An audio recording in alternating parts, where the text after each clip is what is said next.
Hi everyone, I'm Joe. Today it's time for me to do a book review of Mort, written by Terry Pratchett.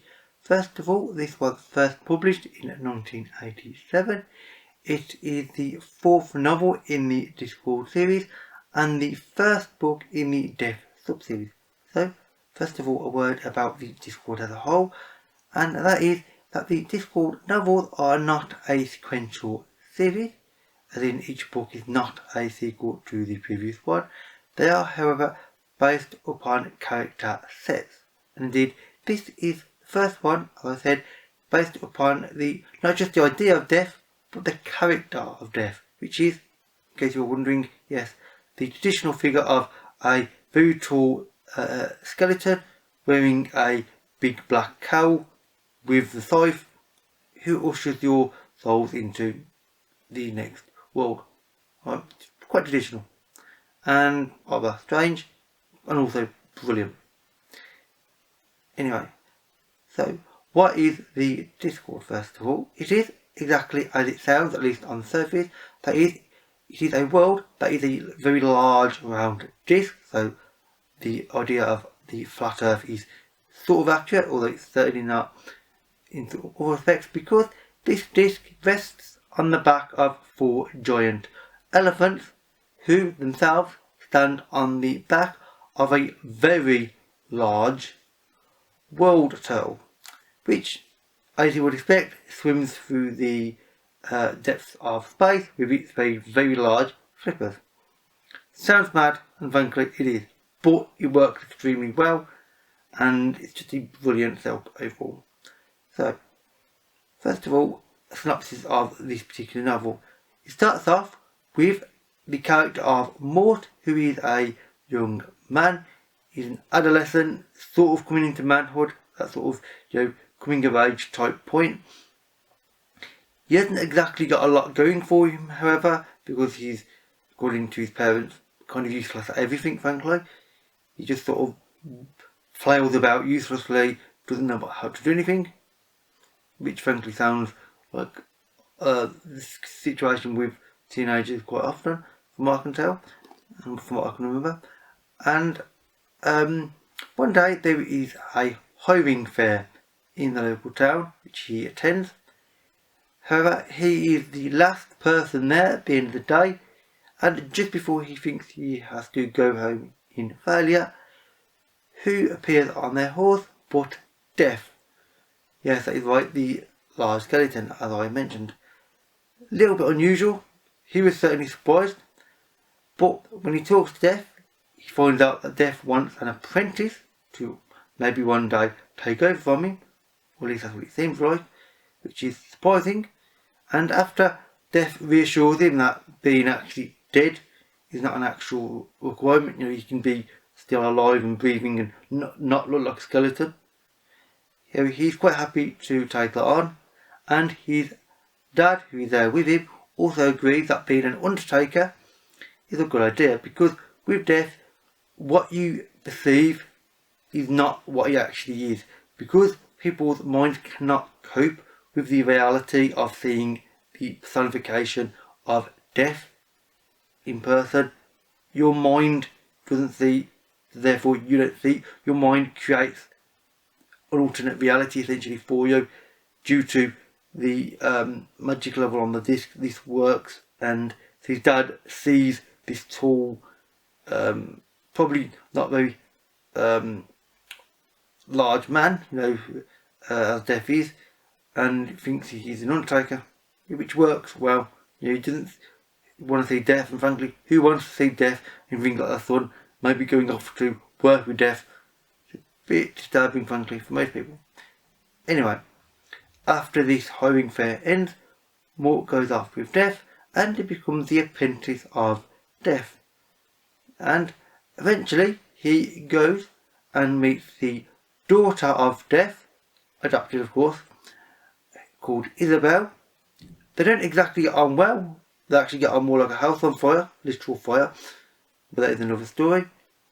Actually, that's part of the story, in fact. And the other thing that happens is one day he goes out on the rounds, where he actually has to collect souls and such. And one of the people that he meets is the Princess Kylie, who is a young royal. She is the next in line for the throne, and she is the next on Mort's list to, see to their ushering of souls. Now, obviously, Mort is young. He thinks Kylie is rather attractive, and instead he tries to save her, basically. And let's just say things don't go well from there. So, overall, chaos ensues, and when somebody that should have died doesn't die, that affects causality and reality, and very large plot elements start rolling into play. And basically, Death has some issues with how Mort's performing his duties, and he's not doing a very good job of being an apprentice so far. So, overall, it is a very strange story, but one that works extremely well. And actually, when you get into the story, it makes perfect logical sense. The logic being Discworld logic, which is not quite the same as logic anybody else uses, but it does work, and it is brilliant. And now I'll talk a little about the characters, because first of all, there is the title character, Mort, who is not a character I actually particularly like on a personal level. I find him, frankly, mostly annoying for the most part. He is a young man, as I've said, all sort of elbows and thumbs, and always dropping things and being very clumsy. Obviously he's growing, he doesn't know, his own sort of body really. And he doesn't really know his own mind most of the time. He's very undecided about things. He tries to be decisive, but that doesn't work well most of the time. And having a master like Death, who's showing him how to do the duties, isn't exactly the best for a young growing person. Because Death, who is the anthropomorphication, personification of the idea of death, is a interesting character, and one that I've always considered to be a major character for T. Pratchett himself. I know T. Pratchett has spoken after his book was written, and several times during the course of the series, about what death, the character and the concept, means to him, because it's a very significant one. Because the character of Death is not just a character who takes away souls after they've died. He is more than that, and indeed that's what the novel tries to show, that this is not a novel where Death is like this big heartless, literally not heartless, but in theory, figure who just ends life. There's more to it than that. You can't see people at the end of their lives without wanting to be more, to see more, to know more about what they may have been.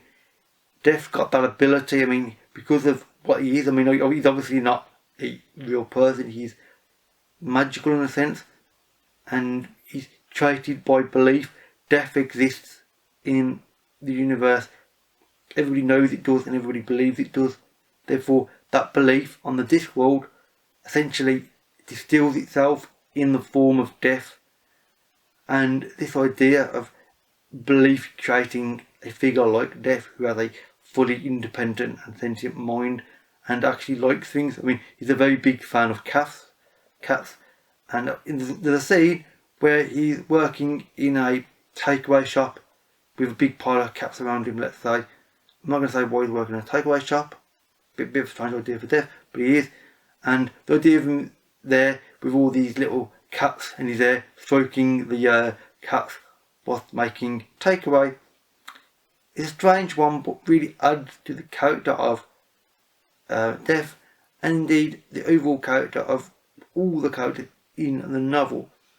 Because Death has other people working with him. For instance, he has other unusual figures like Albert, who is his manservant. I'm not going to say too much about Albert, how he came to be Death's manservant, but he's an interesting figure. Death's adopted daughter, Isabel, is an interesting one again, but I'm not going to talk too much about her, because I think it's best to read the book yourself and discover these characters. I've already described the two main ones, so if I describe too many of the minor characters, it could present mild spoilers. So, as far as the world building in this book goes, it is as you would expect if you've read any other Discworld novels, and absolutely amazing overall. The idea of the Discworld is frankly very strange and amazing, but works perfectly well when you actually think about it. The settings in Mort are mostly split between Death Domain, which is a, let's say, a sort of house and a small amount of land that nobody knows really where it is, and it's never entirely told you. You can get there, but frankly, considering Death lives there, you might not necessarily want to visit on a frequent basis, because it's, after all, who wants to visit the House of Death? I mean, it's not exactly a tourist attraction. Although some people have made it so, in a very strange way. And the other location is the city of Stow-Lato, which is an area that I've never entirely been sure how you pronounce, because it is pronounced, spelled even, S-T-O-L-T-O. So take from that what you will. And these two environments of the dark and quite forbidding world of Death Domain, and a very sort of much a traditional city environment, and obviously Mort goes to a few little inns and odd places on the way to other locations, and you get to see a few little inns, and there's a very notable tavern, for instance, which plays an important role.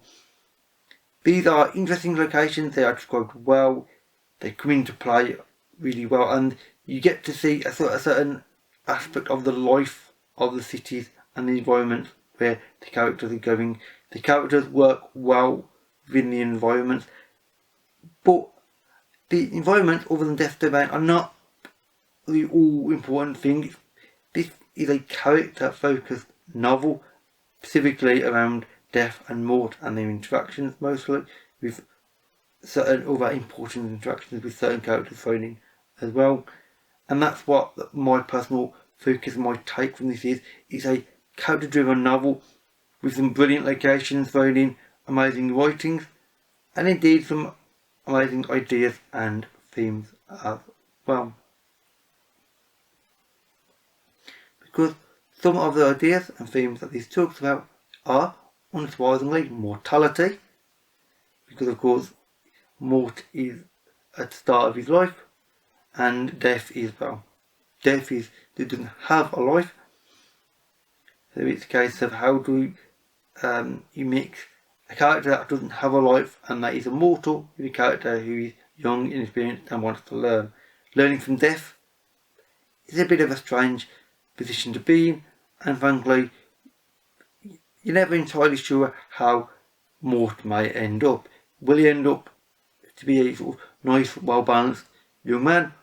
Will he end up quite dark and grim because of what the job entails? You're not entirely sure, and that is part of the journey and part of the interesting experience. Now the next one is of course related directly to that, and that is the idea of Mort growing up. He's an adolescent on the verge of manhood. How did he handle growing up in Death Domain? It's not one that I've ever seen explored in any other way in any other book ever. Here it's done well, very strangely, but it works very well, and that contrast between him wanting to be sort of a certain type of person and what Death expects from him is an interesting one, and one that I find really interesting overall to explore, especially when you come across the third main idea that I think of in this novel, and that is responsibility. Obviously Mort is taking on the responsibility and takes over a few times the duty of death, which is basically ushering the souls of the departed into the next world, or wherever I think they should go. This is a massive responsibility, but it's not just about that particular responsibilities. It's more about responsibility in general. He is a young character. Can he handle a responsibility when you get a job of any kind, your first job in Mort's case? How do you handle your first job? I mean, everybody generally remembers their first job. I know I certainly do. So, I mean, mine was not quite as dramatic as Mort's was. You know, I didn't work for Death, although obviously, as many people feel, sometimes they feel as though you might be working for Death, depending on how your managers and such are. That's another story to talk about. And overall, these themes all tie in together, tie in really well, and it's a really interesting and well written story.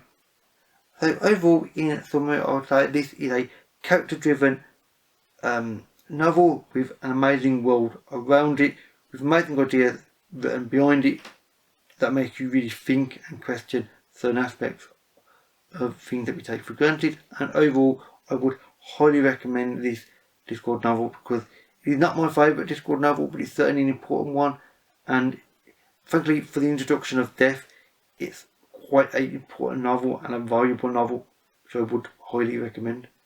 And with that said, that is it for this video. So if you've read this, or you'd like to, then please leave a comment. Links to anything I mentioned and all my social media can be found in the description box below. And with that said, that is it for this video. So thank you for watching, and I'll see you another time. Bye for now.